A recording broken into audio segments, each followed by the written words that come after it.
Bonjour à vous les intermouettes et bienvenue dans cette 6ème vidéo du calendrier de l'Avent 2024 sur l'impossible tour de Babel, où nous allons passer en revue les affirmations farfelues du récit biblique. Comme d'habitude, je vous invite à liker et partager la vidéo afin de faire plaisir à l'algorithme, ainsi que de vous abonner et d'activer la cloche si ce n'est pas déjà fait afin de ne pas manquer les prochaines vidéos. Et si jamais vous souhaitez participer à aider encore plus la chaîne, vous avez la possibilité de faire un don d'1 € ou 2 sur ma page Tipeee ou sur mon Patreon. Sur ce, commençons. Nous l'avons vu dans la vidéo d'hier, mais les deux généalogies présentes dans les chapitres 10 et 11 n'ont pas les mêmes structures, vraisemblablement pas les mêmes auteurs, très logiquement aussi sûrement pas les mêmes dates de rédaction, mais surtout elles visent des buts extrêmement différents. En effet, toute la généalogie du chapitre 10 va nous donner en détail la descendance de Noé, et elle n'a qu'un seul but. Celle de tenter de donner une origine au peuple alentour et connu des rédacteurs de la Torah. Alors certes, c'est une tentative vouée à l'échec avant même qu'elle ne commence, puisqu'elle ne se base pas sur des preuves matérielles, mais uniquement sur des liens supposés avec des événements magiques et des personnages fictifs.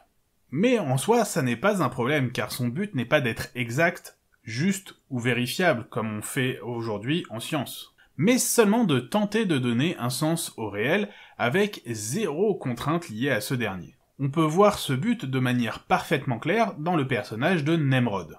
Alors que jusqu'ici on nous cite les descendants des différentes branches de Noé, en expliquant au passage lorsqu'il y a lieu de le faire quels sont les peuples qui vont être engendrés par telle personne, ou dans quelle région ces lignées vont habiter, l'arrivée de Nemrod casse totalement la structure du récit de manière momentanée.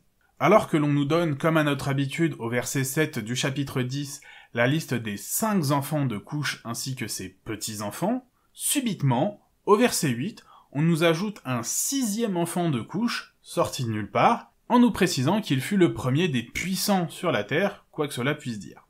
On pourrait presque dire que c'est une histoire à coucher dehors. Puis, des versets 9 à 12, le récit va nous lister les différentes cités fondées par Nemrod, ou celles qu'il a gouvernées. Liste dans laquelle on va trouver bien sûr Babel, mais ça nous y reviendrons dans un autre épisode. Puis, après, la généalogie va reprendre normalement telle qu'elle en a l'habitude, l'air de rien, avec les enfants de machin ou de truc, avec les peuples qu'ils ont engendrés ou les régions qu'ils ont habitées. On voit donc clairement là, avec cette rupture soudaine de la structure narrative, que le but, qui était auparavant en filigrane dans le récit, se trouve alors propulsé au premier plan. À savoir, expliquer l'origine de tous les peuples connus des rédacteurs de la Torah, en impliquant ces derniers dans leurs croyances mythologiques. Bien sûr, contre leur gré, ils n'ont rien demandé. Et comme je le disais, il n'est d'aucune importance que cette généalogie supposée soit en lien avec l'histoire réelle de ces peuples, ou avec la réalité elle-même.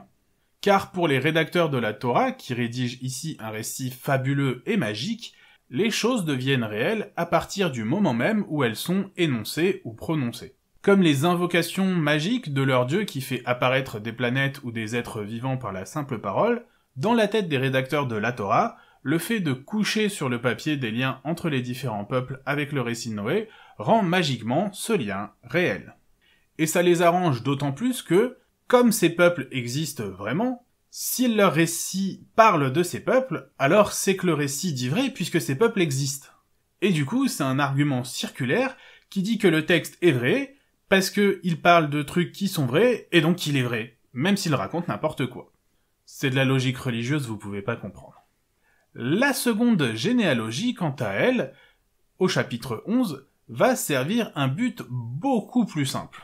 Tellement simple même qu'on le voit apparaître comme le nez au milieu de la figure dans sa structure. Elle ne s'embarrasse absolument pas de nous donner un récit exhaustif sur les descendants de Noé. Non. Elle va se concentrer à chaque fois sur un seul descendant de chaque personnage. Sur les 3 enfants de Noé, elle ne va se concentrer que sur Sem. Sur les 5 enfants de Sem, elle ne va se concentrer que sur Arpachshad. Et la généalogie se poursuit ainsi sur 5 générations après Noé, en suivant ce que l'on sait déjà des filiations grâce au chapitre précédent. Et c'est à la 6e génération qu'il va y avoir une rupture et que ça va dévier totalement. En effet, cette généalogie va arriver jusqu'à la descendance de Péleg, dont on ne nous avait absolument pas parlé au chapitre précédent, et va continuer cette dernière avec une seule personne par génération bien sûr. Et il va continuer ainsi pendant 7 générations après Péleg. Alors je sais pas si c'est un hasard, mais moi je pense que le chiffre 7 c'est pour une raison magique vu que c'était un nombre magique dans la région à l'époque, et qu'on retrouve pas mal de fois. Et donc après ces 7 générations, disais-je, il va nous parler d'Abram et de Lot. Et c'est en arrivant précisément sur ces personnages que l'on comprend alors clairement le but de cette seconde généalogie précisément. Absolument pas détaillée contrairement à la précédente, elle n'a pas du tout la même vocation que cette dernière. Son but n'est pas là du tout pour trouver une origine magique ou supposée au peuple. Non, on n'en est plus là du tout à ce stade du récit. Le seul et unique but de cette généalogie, comme en atteste la fin de cette dernière, et comme l'avait fait avant elle celle de la jeunesse située juste après le passage du meurtre fraternel d'Abel et de Caïn, c'est de créer un lien artificiel entre ces deux morceaux de récit qui sont au départ totalement décorrélés. Ces deux histoires sans aucun lien et qui sont rafistolées en un seul avec de la colle et du caca. Sauf que là, y a pas de colle, mais que du caca. Cette seconde généalogie, tout aussi fantasque et fallacieuse que celle du chapitre précédent, n'est absolument pas ici présente pour nous donner une quelconque information. Elle est uniquement écrite ici afin de justifier la présence du reste du récit avec l'histoire justement qui va nous être contée d'Abraham. Car la Torah n'est en réalité pas véritablement un texte fondateur du judaïsme. Elle n'est qu'un rassemblement, une agglomération informe de récits divers, de légendes de la région, de récits de religions précédentes qui ont été récupérés, modifiés, parfois même jusqu'à perdre le sens initial. Et à mesure que ces différents peuples se rassemblent et fusionnent, la Torah prend corps petit à petit, en même temps que ces tribus éparses qui la composaient commençaient à se forger une identité commune. Identité qui, là encore, tout comme les origines des différents peuples, était totalement fantasmée. Mais qu'importe à leurs yeux, car si le texte le dit, c'est que c'est vrai.